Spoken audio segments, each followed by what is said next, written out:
काली नजर। माँ, माँ, अरे क्या माँ माँ कर रहा है? बकरी का बच्चा है क्या? अरे माँ मजाक छोड़ो, मुझे फाइनली वो मेन चौराहे वाली दुकान मिल गई है।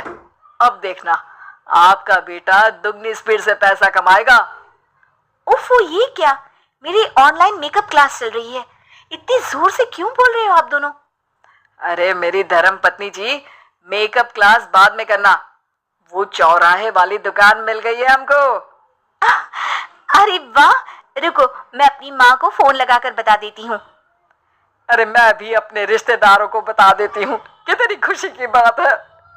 हाँ हाँ, मैं भी अपने दोस्तों को बता देता हूँ, 1 हफ्ते बाद रजिस्ट्री है। बस घर में खुशी का मौका था। उन तीनों ने अपने अपने फोन उठाए और लोगों में बात फैलाना शुरू कर दिया। और रही सही कसर श्वेता बहू ने अपने पड़ोस में सबको बताकर कर दी। अरे वर्मा आंटी, अब हम भी जल्दी कार ले लेंगे, घर का रेनोवेशन होगा और ठाट से रहेंगे हम भी। अरे ऐसा क्या हुआ?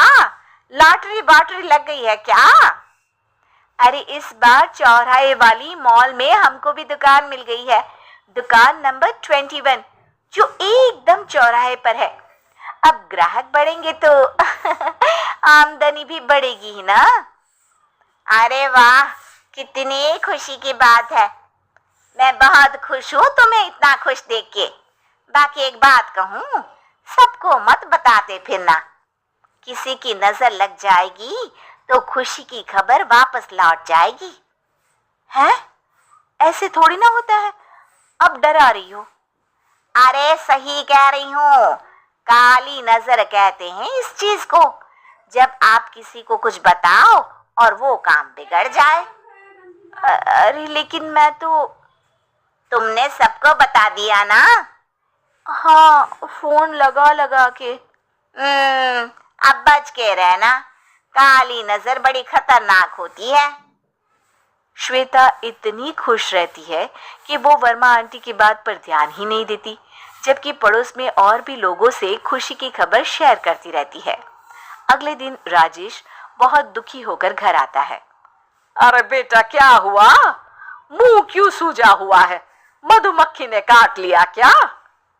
माँ, वो दुकान किसी और के पास चली गई, किसी ने ज्यादा भाव लगा दिया। अरे पर बात तो आपसे हुई थी ना उस दुकान वाले की। हाँ, आज मैं टोकन अमाउंट देने गया था, तब मुझे पता चला कोई आकर सुबह मुझसे पहले ही ज्यादा अमाउंट दे गया। काली नजर। क्या कहा? वर्मा आंटी ने समझाया था कि किसी को बताना मत, वरना काली नजर लग जाएगी। अच्छा, तुम्हें उनकी बात मान लेनी चाहिए थी। उनकी बात मान लेती, लेकिन उसके पहले ही सबको बता चुके थे ना हम तीनों। अरे अगली बार से ध्यान रखेंगे, कोई भी नई चीज होगी तो किसी को नहीं बताएंगे। तीनों कुछ दिन ऐसे ही रहते हैं, पर एक दिन श्वेता को एक मेल आता है। राजेश, मेरा ऑनलाइन मेकअप कोर्स कंप्लीट हो गया, अब मैं खुद का पार्लर खोल सकती हूँ। अरे वाह, अपने मोहल्ले में ही खोलते हैं? ये जो घर के सामने दुकान है ना, वहीं? हाँ, यहाँ सस्ती भी मिल जाएगी। अगले दिन श्वेता वर्मा आंटी के पास जाती है मिठाई का डब्बा लेकर। अरे आओ आओ, कैसे आना हुआ? जोर से नहीं बोलूंगी।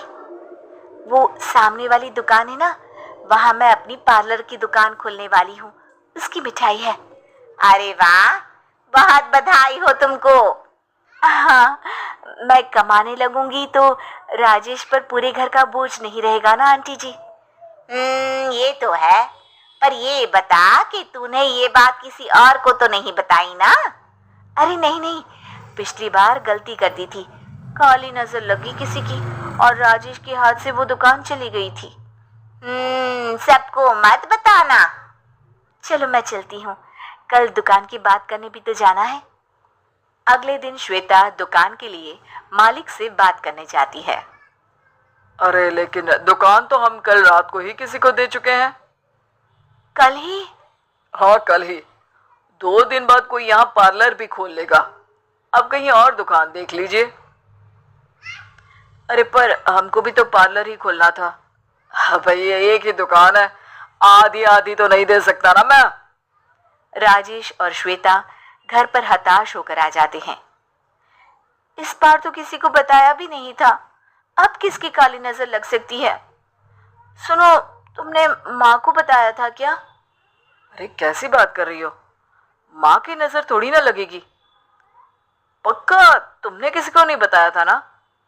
सिर्फ वर्मा आंटी को बताया था, उन्होंने ही मुझे किसी को नहीं बताने को कहा। अरे यार, तुम भी सही हो, मेरी माँ को नहीं बताने को कह रही हो, पर वर्मा आंटी को बताना तुम्हें जरूरी लगा। अरे वर्मा आंटी ने ही तो काली नजर के बारे में बताया था ना, वो हमेशा हमारा भला ही तो चाहती है। मेरी माँ भी हमारा भला ही चाहती है। अरे पर चिल्ला क्यों रहे हो, बात नहीं कर सकते क्या आराम से? नहीं आता हूँ आराम से बात करना, और करना भी नहीं चाहता हूँ मैं। दुकान जाने का दुख गुस्से में बदल गया था और राजेश और श्वेता में बात बंद हो गई थी। 2 दिन बाद मोहल्ले में पार्लर का इनॉग्रेशन हुआ, जिसमें मोहल्ले के सभी लोगों को बुलाया गया, पर श्वेता, राजेश और माँ नहीं जाते। माँ, अंदर आ जाओ, क्या देख रही हो? अरे नया पार्लर देख रही हूँ अपने आंगन से। देखो, माँ को दूसरे का सुख देखने में कितना मजा आ रहा है, मेरा दुख नहीं दिख रहा इन्हें।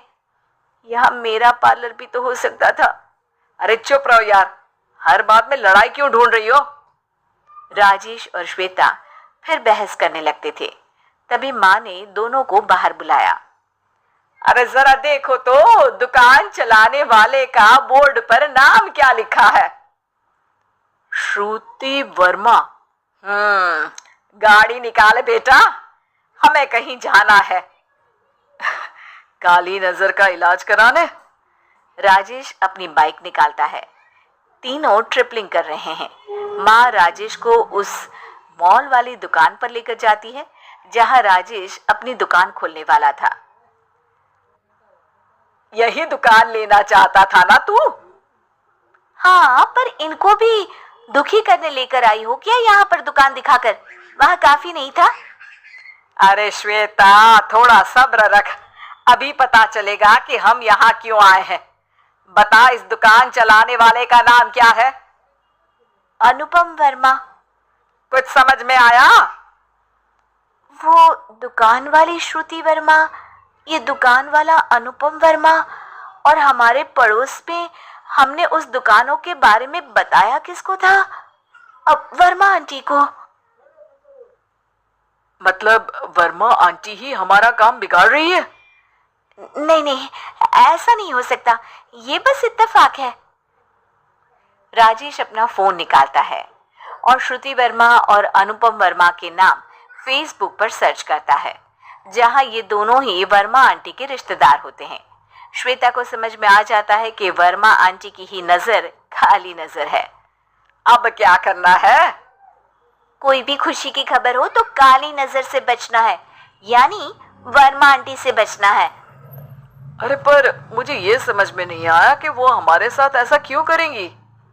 अरे बेटा, एक सीख है, दूर के आदमी को आपकी तरक्की से कम परेशानी होगी, पड़ोसी को ज्यादा।